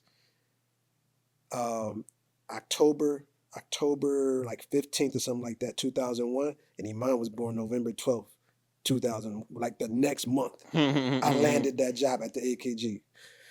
So the thread is that I started there, and while there, they gave me the opportunity to do this Free Friday thing, and it was called the Art of Hip Hop. And, you know, it went off well. It was free, did the whole thing, whatever, blah, blah, as I mentioned before. And so this year, now with me being in the show, I'm actually in a show as an artist, as a visual artist. To me, it's like coming home. Like, wow, like, look at this. 20 years ago, I was an employee, and now I'm here as an artist because of these opportunities that the AKG gave me. And so a lot of the public art that's up in there that we're celebrating comes from the street, right? Like graffiti, like public art is basically refined graffiti. That's all it is, right? With permission. You know what I mean? And so tomorrow marks that. Tomorrow marks, the return of hip hop, which is like the inception of street art, which then led into fine art, became public art. I'm in the show. Hip hop has evolved, you know, since the first time that it was in there. So I'm collaborating with Tony Boy and with Esco, you know, Billy, Esco, Chase, Chase De Niro. all the names. So the three of us, you know, are basically just trying to bring a curation of celebrating hip hop again, right? Particularly local. So I can't, you know, I'm excited about it. I don't know how people are gonna receive it. It's always gonna be like a, you know what I mean? You just gotta so we serve the plate. We're gonna serve the plate and hope for interpretation. The art is up for interpretation, man. So we got some MCs. We got a variety of DJs that are gonna be on deck, and just gonna be a homegrown, you know, celebration of the hip hop culture in Buffalo, and you know, visual artists in Buffalo as well. Just the culture, man. Like the culture of peace, love, unity, which is what the foundation of the culture, hip hop culture is. So yeah, that's what's going on, man. So yeah, looking forward to being there. We definitely gonna be in the building. Dope. We got to. So you said earlier, you know, when it comes to art, you want it to be perceived a certain way, or like you have an idea of it being perceived a certain way, but the art in general is up for interpretation. Yeah. So like, was it frustrating in the beginning for you, maybe wanting your art to get across a certain message and people didn't receive the message in that way, or didn't interpret it in a way that you expected to? I think that's a great question, man. Wow. I think I can say for sure that when I was doing that, when I got back into this navigating back to that center point, which is me as an artist, right? Doing all those drawings. One of the ways that I got through the frustration of or the judgment of like what people gonna think about this, because I literally wasn't prejudging anything before I posted it. My job was to draw it, post it, move on, draw it, post it. I wasn't drawing it. Man, I don't know. Yeah, I'm not gonna post that one. Draw another one. It was literally just going in action, a sequence like that. And so some people, you know how it go. You get a like here, you get a whole bunch of likes here. You don't like it. It was the same deal back then. It was just kind of like, but I was like, remove the judgment. For me, Idris, remove the judgment. Not their judgment, not your judgment, my judgment. What's important? Am I doing the thing?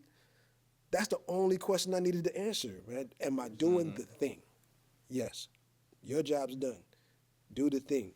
And so that made me be able to receive whatever anybody's input was, because I was able to check my box easy.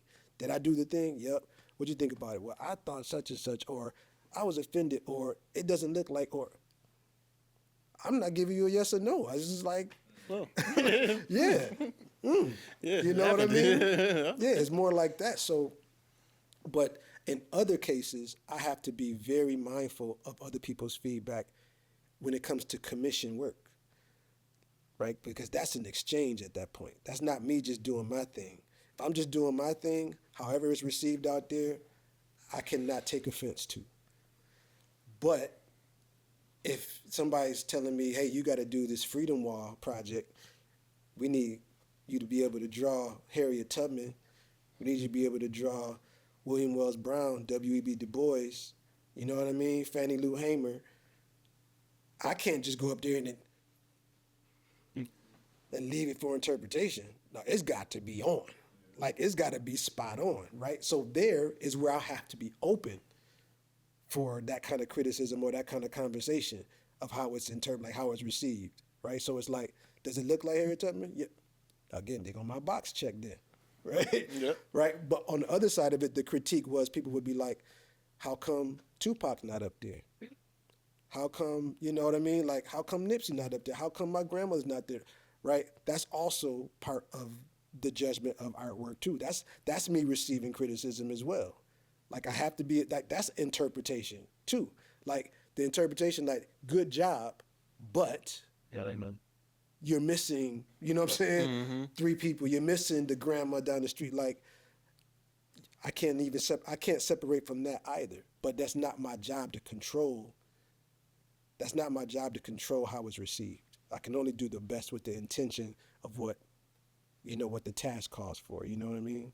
So it took a long time to get there, and I'm still sensitive because I want people to be happy with whatever it is. But when it comes to my own work, I'm going to just do me. Right. Yeah. That's powerful. Yeah, I had that. I think we were talking about it probably like within like the first 20 minutes, and I had that question in my head because I think we kind of derailed. So I knew that would be something that a lot of artists would just be able to take in and appreciate. Yeah, man. Yeah, you got to find your own voice. That's the thing. You got to find your own voice, man. Like, as far as to put the exclamation point on that for artists, man, you got to find your own voice, and you only can do that by removing the judgment within yourself, because we're going to be our harshest critics. That's just nature of it. Anything that you care about, you're going to be your harshest critic because there's vulnerability attached to what you share. You press play, what you think, man? That'd be terrible. You hurt. You know what I'm saying? I thought it was fire. I listened to it all the way here. What you gonna do? Like, how you gonna receive it? But if you're investigating yourself, nobody can tell you how to investigate yourself, right? So all of my practice is me investigating myself, and then I just share it out into the world, and how they receive it. Am I going to be sensitive to it? Yes. But do I need to control it? No. That's a whole nother, that's something you can't invest your time in, Absolutely. Yeah. No, that's powerful. I appreciate you. I appreciate y'all. all the knowledge, man. I mean, I appreciate being here, man. I really do, man. I've been watching y'all for a minute, and y'all do it well, man. Y'all been putting in repetitions. Y'all been putting up the shots. Oh, yeah, we staying consistent. Y'all do it well, man. Y'all do it well, man. Thank you. It shows. So yeah, where can everybody find you? Yeah. So Idreys, EDREYS, everywhere. Idreys. And then my wife and our business is Eat Off Art. Just EATOFFART. That's our business. And that's everywhere. That's everywhere. I only do Instagram pretty much. I'm not like on like X. I'm not on TikTok. I'm just pretty much on Instagram. But if people look me up, that's what it is. Your stuff would do good on TikTok. Like when you show the creation processes and the time lapses and stuff. Yeah. I should do real good on TikTok. TikTok go crazy. I'm so far behind. I feel like I'm so far behind, man. Man, you never know until you try. Yeah, I don't even have a TikTok account, man. But yeah, definitely, we appreciate you, man. I appreciate y'all, man. No Label the Pod, we out. Peace. No label.